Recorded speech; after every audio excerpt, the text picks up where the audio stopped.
As such, in consideration of the rules of the Supreme Court of the United States, adopted April 18th, 2019, effective July 1st, 2019, I am requesting consideration of the following rules in a specific succession in order to establish jurisdiction. First, Rule 6, which states,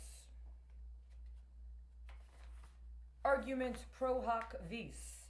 An attorney not admitted to practice in the highest court of a state, commonwealth, territory, or possession, or the District of Columbia for the requisite 3 years, but otherwise eligible for admission to practice in this court under Rule 5.1, may be permitted to argue pro hoc vis. That is the first. Second, 17.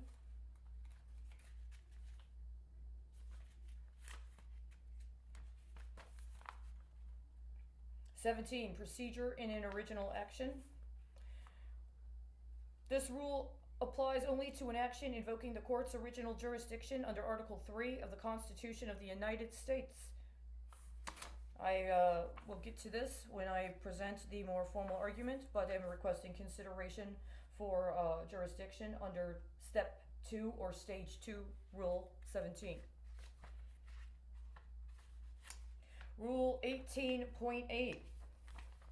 Any appellant may file a brief opposing a motion to dismiss or to affirm, but distribution and consideration by the court under paragraph 7 of this rule will not be deferred pending its receipt.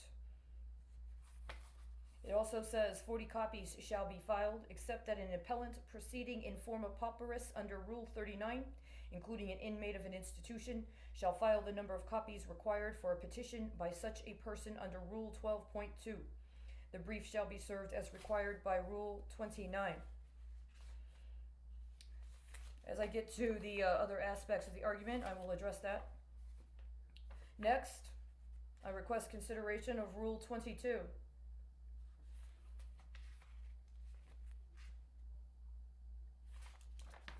Applications to individual justices.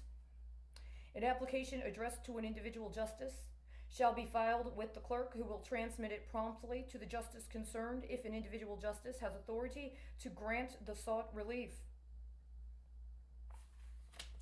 I am requesting consideration before Justice Antonin Scalia.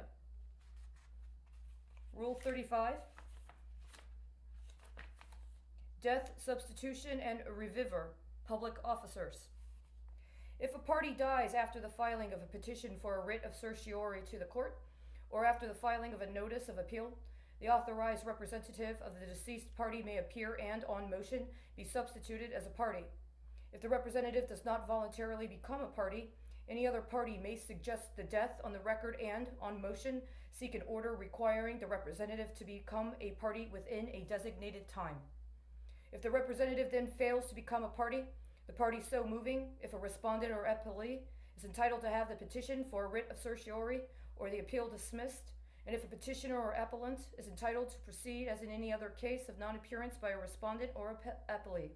If the substitution of a representative of the deceased is not made within 6 months after the death of the party, the case shall abate.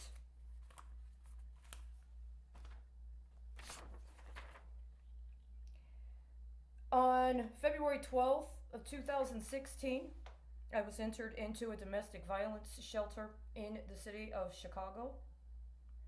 On the night of February 13th, 2016, I was alone in my room and I was witness to the death of Antonin Scalia. I was not aware at the time that that is what had occurred. I was witness to what had happened that night, and I was also witness to a significant transmission the next day connected to his death. I believe, in fact, that the process whereby my paperwork and my information was entered into an electronic filing system was actually used as part of or in conjunction with the financing of his murder. I contend it was murder. I contend that a sitting justice of the Supreme Court was murdered.